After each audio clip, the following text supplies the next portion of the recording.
बोलो सच्चिदानंद भगवान की जय।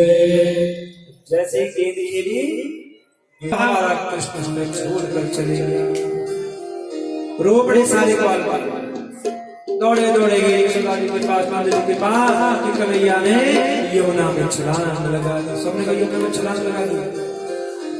सारे जो है कि वृंदावनवासी सब यमुना के पावन तट पर आए, रो पड़े कन्हैया हमें छोड़कर मत जा, हमें छोड़कर मत जा। यमुना जी की सेवी है, विश्व है, अब हमारा कन्हैया हमें छोड़कर चले गए। जैसे ही यमुना जी में गए, नाग पत्नी हे बच्चा जहां से आया है चले जा। हमारे पति कालिया नाग अभी सोए हुए हैं, अगर नींद उनकी टूट गई तो तेरा बचना मुश्किल है। जा जहां से आया नहीं जाऊंगा, अपनी वस्तु को लिए बिना नहीं जाऊंगा, मेरी गेंद है यहाँ। अरे जीवन रहेगा तो वस्तुएं आ जाएंगी, जा जहां से आया काम नहीं जाऊंगा। उसी समय कालिया नाग की नींद टूटी। कौन है जो मेरे द्वार पर आया है? भगवान का द्वार तेरा है, तुझे शर्म नहीं आती है? दूसरे के घर में कुंडली मार कर बैठा हुआ है। अगर जीवित रहना चाहता है कालिया नाग तो जहां से आया है वहीं चले जा। कालिया नाग ने कहा अच्छा मैं बताता हूं तुझे। न भगवान को प्रणाम किया, न अतिथि का सत्कार किया, न स्वागत किया, और सीधे भगवान पर झपटा मारता है। भगवान का बड़ा अच्छा अच्छे संस्कार है इसमें, न स्वागत करता है न प्रणाम करता है, और भगवान के साथ युद्ध करने लगता है। इसने भगवान को अपने फनों में जकड़ जकड़, भगवान इसके फन से उछले और एक फन में कूद पड़े। ये दूसरे फन से भगवान पर प्रहार करता, भगवान तीसरे फन में कूद पड़ते हैं। ये चौथे फन से प्रहार करता, भगवान पांचवें फन में कूद पड़े, कभी छठवें में कभी सातवें में। ऐसा लग रहा है कि जैसे आज नटवर नटराज बन गया। कालिया नाग पर भगवान का नृत्य चल रहा है। देखो धरती पर नाच करना बहुत सरल होता है, जब नाग के ऊपर नाच करके दिखाओ वो भीगा हुआ बहुत कठिन होता है। मछली को पकड़ो हाथ में नहीं आती है तो नाग भी ऐसे ही होते बुलाए। और भगवान आज उसके एक फन से दूसरे फन पर, दूसरे से तीसरे पर, तीसरे से चौथे पर नृत्य कर रहे हैं। तांडव गति मुंडन पर नाचत गिरिधारी, तांडव गति मुंडन पर नाचत गिरिधारी, तांडव गति मुंडन पर नाचत गिरिधारी, तांडव गति मुंडन पर नाचत गिरिधारी, तांडव गति मुंडन पर नाचत गिरिधारी।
गंधर्व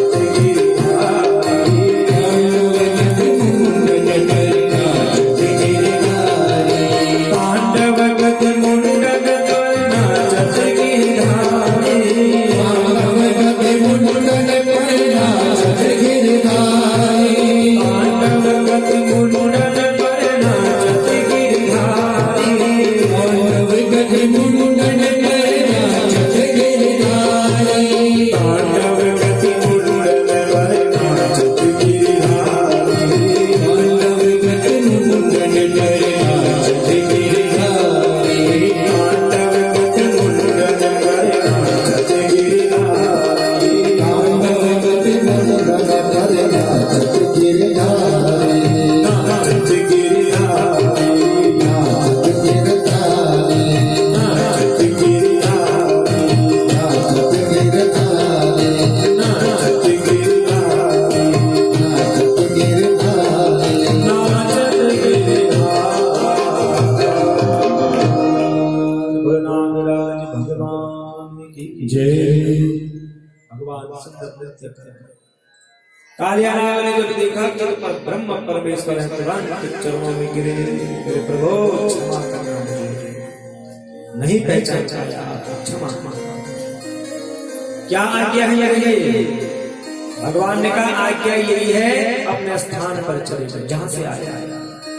क्यों यमुना जी को दूषित कर रहा है? जहां से आया अपने रमण गति पर चले जाओ। छींचले हुए न्यास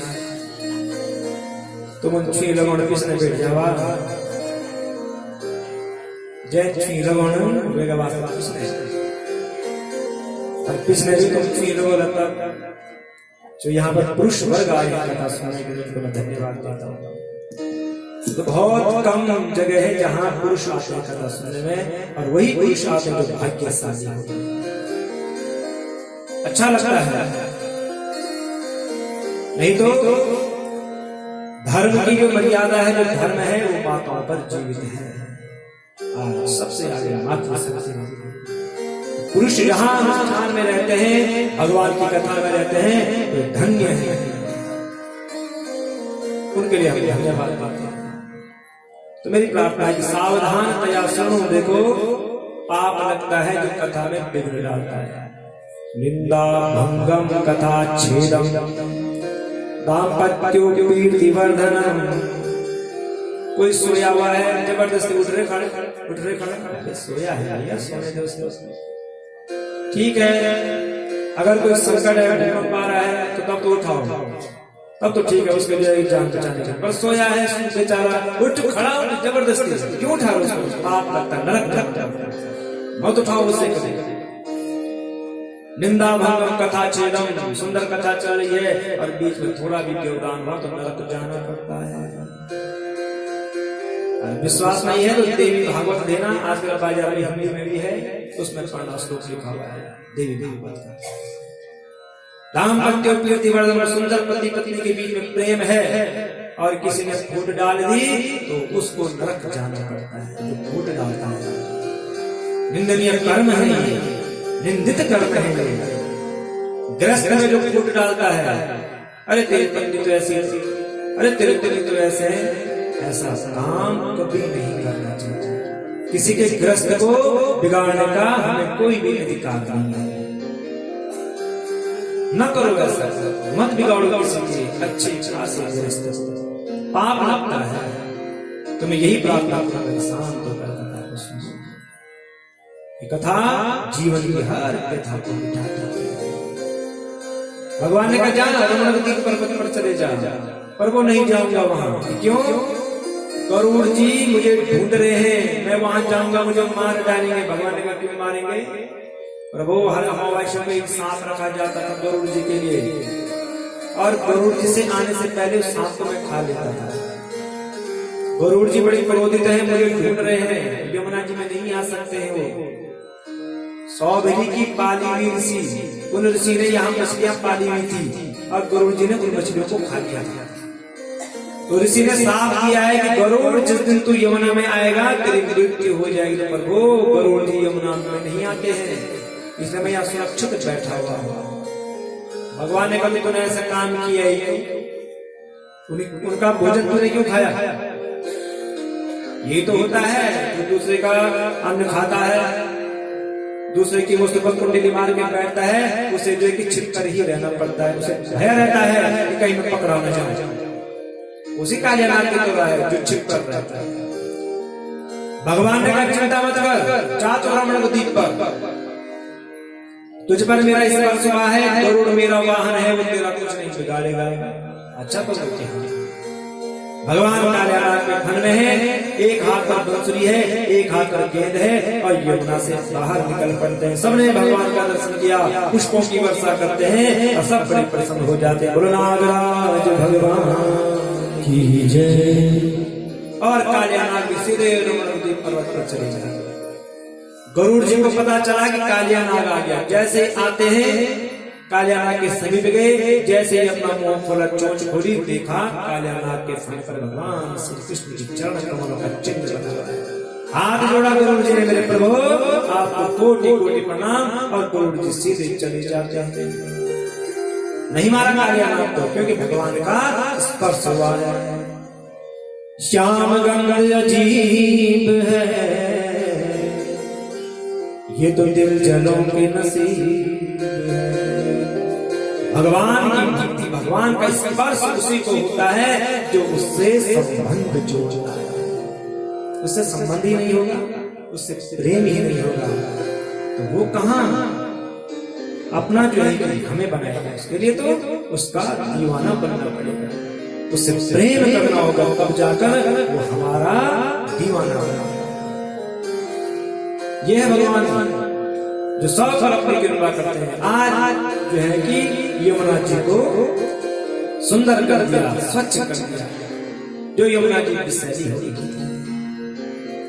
देखो ये तो एक कालियानाग था, केवल आज पूरे भारत में कालियानाग है। हर नगर में, हर क्षेत्र में, हर गांव में, हर घर में एक एक कालियानाग है। एक एक क्या सब कालियानाग है, घर घर। बोलो कैसे? हम सब कालियानाग हैं, सबके सब। अपने घर का कूड़ा और सीधे कहां? गंगा जी में। अपने घर का कूड़ा पड़ोसन बहन के आंगन में। अपने घर का कूड़ा रास्ते में कि भैया मेरा घर साफ होना चाहिए, बाकी जो है कि कैसा भी हो, ऐसा मत करो। जिस प्रकार हम अपना घर स्वच्छ रखते हैं, हमें अपना आंगन भी स्वच्छ रखना है, रास्ता भी स्वच्छ रखना है। गंगा जी को दूषित नहीं करना। हम तो यहाँ तक कहते हैं कि जब अनुष्ठान होता है तो हम भगवान जी से ये प्रार्थना करते हैं, जितना भी यहाँ पर ये पूजन की सामग्री है, नदी मत डालना। आंगन में गड्ढा खोलना, सब वहां दबा देना। ठीक है, आप नदी में फूल डालिए, चावल डालिए, जौ डालिए, तिल डालिए, आटा डालिए, उसमें जीव जंतु हैं, उनका पेट भरेगा। जौ तिल है, किनारे लगेंगे, कहीं पर जो सुंदर जौ और तिल की जो है सुंदर खेती हो जाएगी। लेकिन ये प्लास्टिक है, कागज है, ये कबाड़ है, ये गंगा जी में नहीं डालना। अपनी गंगा को हमें स्वच्छ रखना है, अपने वातावरण को हमें स्वच्छ रखना है, अपने घर, आंगन, रास्ते को स्वच्छ रखना है। यही तो कथा में सुनना है, बाकी और क्या सुनना कथा में? कि हमें कैसे रहना है, हमें जीवन कैसे जीना है। जब हमारा घर, आंगन स्वच्छ होगा, हमारा देश स्वच्छ होगा, हमारा नगर स्वच्छ होगा, हमारा गांव स्वच्छ होगा, तो फिर देखो एक भी बीमारी नहीं लगेगी। और सब जगह अगर दुर्गंध ही दुर्गंध होगी तो फिर बीमारियां होंगी, रोग लगेंगे। ये कथा हमें यही सिखाती है कि भगवान ने उस कालियानाग को दूर